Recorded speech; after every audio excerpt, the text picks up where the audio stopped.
अव्यक्तः अक्षरः इति उक्तः। अप्रगट अविनाशी ऐसे कहा जाता है। तम परमाम गतिम आहु, उसको परम गति कहते हैं। यम प्रापे न निवर्तन्ते, जिसको पाकर नहीं वापस आते। तत् मम परमम धाम, वह मेरा परम धाम है। अव्यक्तः अक्षरः इति उक्तः। तम परमाम गतिम आहु, यम प्रापे न निवर्तन्ते, तत् मम परमम धाम। भावार्थ, उसे अप्रगट अविनाशी लिंग रूप परम ब्रह्म लोक ऐसे कहा जाता है। उसको विष्णु की वैकुंठ लोकीय परम गति कहते हैं। जिसको पाकर बीजरूप रुद्रगण इस दुखधाम में नहीं वापस आते, वह एक पितृ प्रधान लिंग भी मेरा परमधाम है। फुटनोट: सृष्टि वृक्ष के सभी धर्मों से नंबरवार चुने हुए श्रेष्ठतम सूर्यवंशी श्रेणी के रुद्राक्ष रूप सितारे हैं, जो हीरे जैसे नंबरवार देवेतर, ऑलराउंडर और प्रायः पुरुष भावी ही रहते हैं, जिन्हें मानवीय प्राणियों का पितरगण कहा जाता है।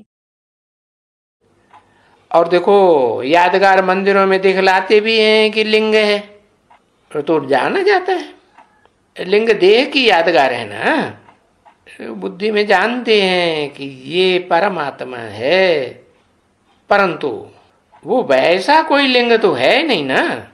भक्ति मार्ग में उनका बहुत कोई इतना, कोई जितना इतना इतना छितित जितना भी कोई मंदिर में शिवलिंग रहता है।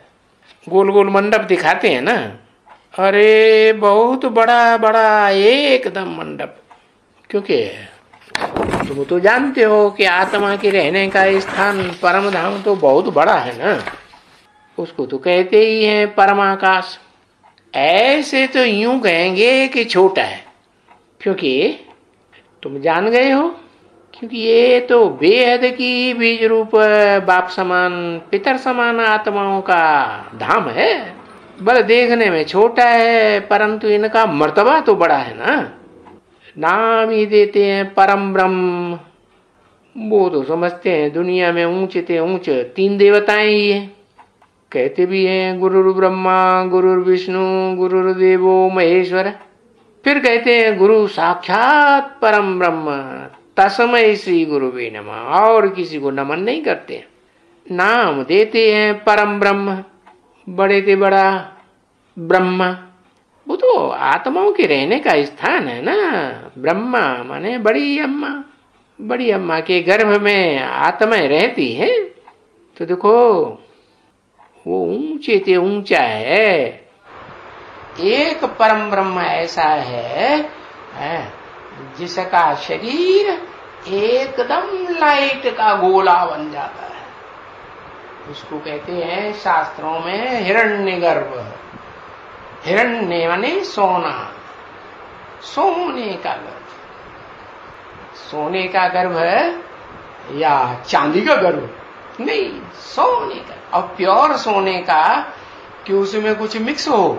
नहीं, एकदम प्योर सोना। तो बताया वो जो हिरण्यगर्भ है, वो उस हिरण्यगर्भ को कहेंगे, उसकी तुलना किससे करें?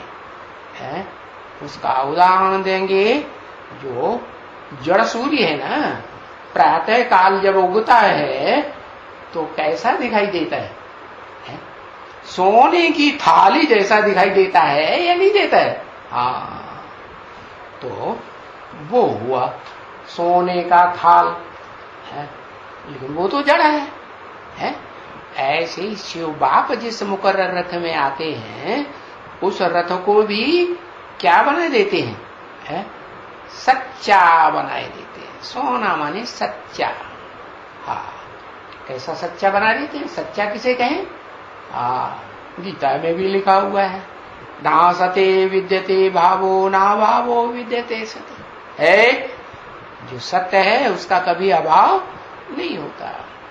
तो जो ऐसा शरीर है इस संसार में जो शरीर इस सृष्टि पर कभी खत्म ही नहीं होता। जैसे अर्धनारीश्वर दिखाते हैं ना, तो क्या उसमें देह भी है स्त्री रूप में, और आत्मिक रूप धारण करने वाली आत्मा भी है कि नहीं? तो ऐसे ही वो जो भक्ति मार्ग में कहते हैं हिरण्यगर्भ, सोने का गर्भ। गर्भ है तो कुछ धारण करता है कि नहीं? अरे कि खाली खाली रहता है? हाँ, गर्भ तो बीज को धारण करता है ना। तो वो इतना सूक्ष्म है कि उनको वो बीज नहीं दिखाई देता। बस जैसे प्रातः काल को सूर्य लाल लाल उगता है तो बस वो उन्हें दिखाई देता। अव्वल नंबर का ब्रह्मा तो अव्वल नंबर का विष्णु, नहीं तो नंबरवार भुजाओं के रूप में विष्णु में देखा जाता है। कोई ऊपर की भुजाएं, कोई नीचे की भुजाएं, कोई दाईं ओर की भुजाएं, कोई बाईं ओर की भुजाएं, नंबरवार भुजाएं हैं।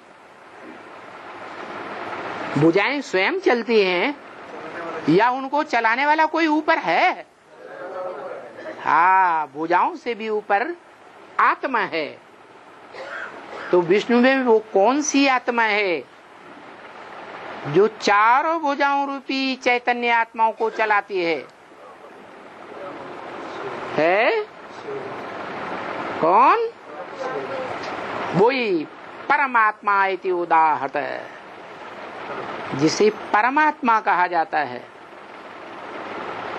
इस मनुष्य सृष्टि में परम पदधारी, जिससे ऊंचा पद किसी का इस संसार में होता ही नहीं।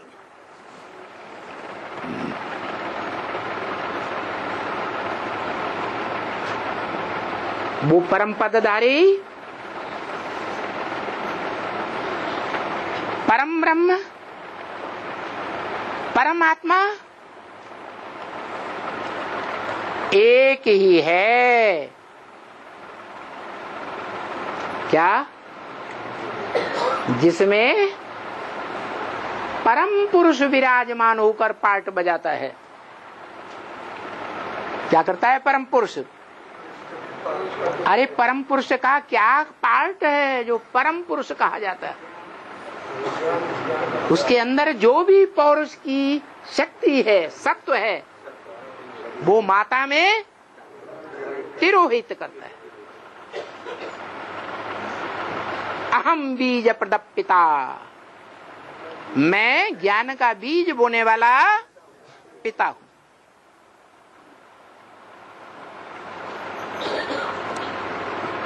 कैसा पिता? ज्ञान का बीज बोता हूं। ज्ञान का बीज बोता हूं। किसमें बोता हूं?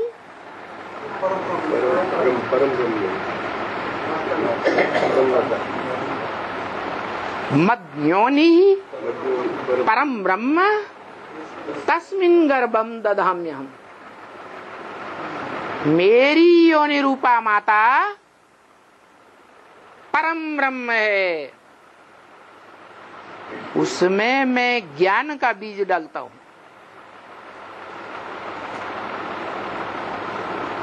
अरे परम ब्रह्म तो परम धाम को कहा जाता है।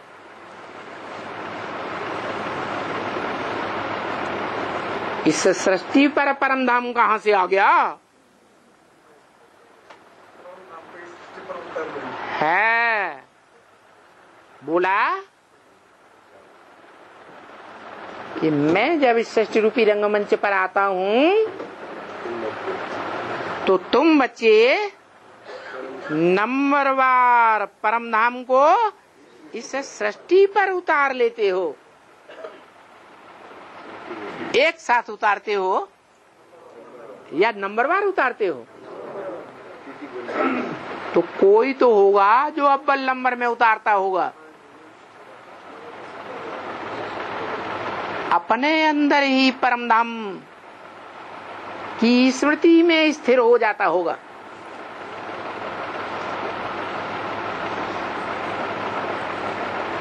तो बोला परमधाम हम आत्माओं का घर है,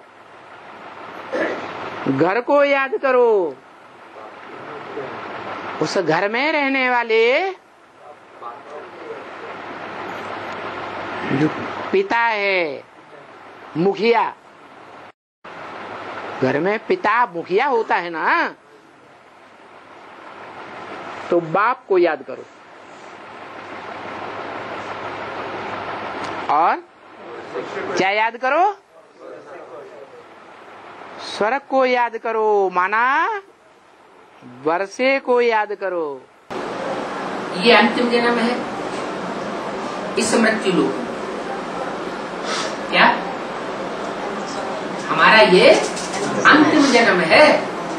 जैसे वो मनुष्यों की गीता लिखी हुई है, उसमें भी कोई बात लिखी हुई है क्या? मैं उस परम धाम का रहने वाला हूँ जहाँ जाकर के आत्माएं फिर वापस इस मृत्यु लोक में नहीं आती। उन्होंने तो अर्थ लगा दिया कि जिनकी निर्वाण धाम में जाने की स्टेज हो जाती है, जिनको निर्वाण हो जाता है, मुक्ति हो जाती है, वो कभी इस दुनिया में वापस ही नहीं आते। उसका अर्थ ये वो लगाते हैं कि दुनिया में आना ही नहीं होता, लेकिन ये अर्थ नहीं है। दुनिया में आते तो हैं, लेकिन इस पाप की दुख की दुनिया में नहीं आते। जो एक बार उस स्थिति में पहुंच जाएंगे परमधामी स्टेज में, तो फिर वापस इस कलयुगी पुरानी दुनिया में, दुखदायी दुनिया में नहीं आवेंगे। वो कहाँ आवेंगे? जितनी जितनी उन्होंने निराकारी स्टेज धारण की होगी, उतनी उतनी परिपक्व सुख वाली दुनिया में आवेंगे। जो स्पेशल बाप का घर है, मुकर्रर रथधारी, तो उसको भी याद तो करते हैं ना, जो उस घर में जाने वाली विशेष आत्माएं हैं। जरूर षष्ठी रूपी रंगमंच की साकार रूप में विशेष पार्ट बजाने वाली पितर वाली आत्माएं होंगी। तो जो अव्वल नंबर शक्ति भरते हैं वो हैं सूर्यवंशी बच्चे। ठेठ सूर्यवंशी हैं 4.5 लाख। दुनिया की बीज रूप आत्माएं कितनी हैं? 4.5 लाख। उन 4.5 लाख को ब्राह्मणों की 9 कुरियों में बांट दीजिए।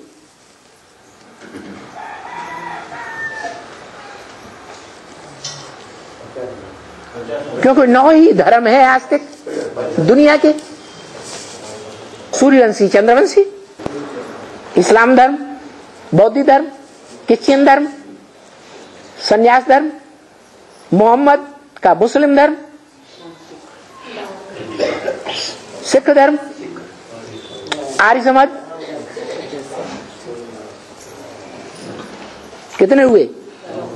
ये 9 ही हैं जो आस्तिक हैं, कुछ न कुछ नंबरवार आस्तिक हैं, माने आस्था रखते हैं भगवान के ऊपर, तो भगवान से प्राप्ति कर लेते हैं नंबरवार। तो इनके बीज भी कैसे होंगे? नंबरवार होंगे कि एक जैसे होंगे? कोई बीज होते हैं मोटे छिलके वाले होते हैं, कड़क छिलका होता है। कोई बीज होते हैं पतला छिलका होता है, हल्का छिलका होता है, जल्दी उतर जाता है। तो जो बाप के रूहानी बच्चे हैं, रूह की स्टेज में रहने वाले हैं, वो सारी दुनिया के बीज हैं, माना सारी दुनिया के बाप हैं। उन आत्माओं में सूर्यवंशियों के भी बाप है। जो सूर्यवंशी प्रजावर्ग की आत्माएं हैं उनके भी बाप हैं, चंद्रवंशियों के भी बाप हैं। उन बीजरूप आत्माओं में ही हैं। इस्लाम वंशियों के भी बाप हैं, वो बीज जो रूहानी स्टेज में अंत में टिकेंगे। बौद्ध वंशियों के भी हैं, क्रिश्चियन वंशियों के भी हैं। हर धर्म की बीज रूप आत्माएं उन 4.5 लाख में मौजूद है।